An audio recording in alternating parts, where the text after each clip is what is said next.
I get the question quite a lot, do I ever think about the alcohol? Does it ever come into my mind as an option? That's part of the process of, I suppose, the habit is it's going to deliver it up as an option every so often. It's just the way it is. It's the way that the habit works. The habit becomes a default behavior, and over time, the influence of the habit reduces, that's for sure. But the actual, whether or not your brain, it doesn't mean to say that you're an alcoholic or any of that other stuff. It's just that your brain is, because you've done it before. There is no, let's put it like this, that your habit doesn't look at this. Your mind doesn't look at a habit through a moral compass, right? It doesn't say, this is a good habit, this is a bad habit. Not like your body. I mean, these are separate things. Your body, that part of your brain that looks after you, that is responsible for your breathing, for your heart rate, that's also responsible for the toxic parts of your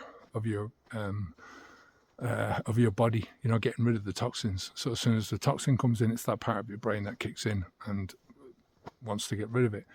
The habit and all that kind of stuff is part of the emotional part of your brain. And these two things are connected inside your head, but a lot of the time they're not connected in reality. So your brain just thinks this is a behavior that you've done in the past. It's a behavior that you did a lot in the past.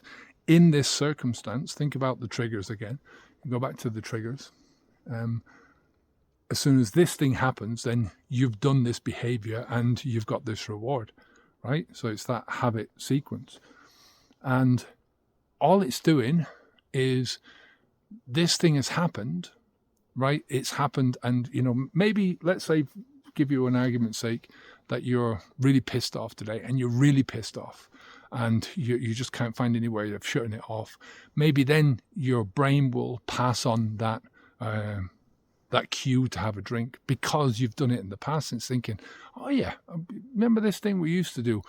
Maybe a glass of wine, that will help calm me down, stop you crying, stop you throwing your toys out of the pram, that kind of thing. Maybe that's all your brain is doing, So I still get it, and I just laugh about it. It's like, where did that come from? But it's something that when you're still under the influence of the habit heavily, it will come a lot. The frequency is a lot sooner. It comes a lot more frequently in your life.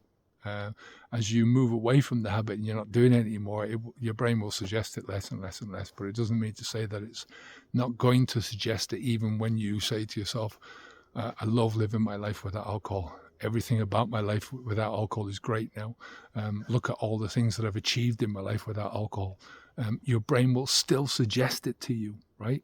At certain times. Doesn't mean anything. It's just, the connection is still there.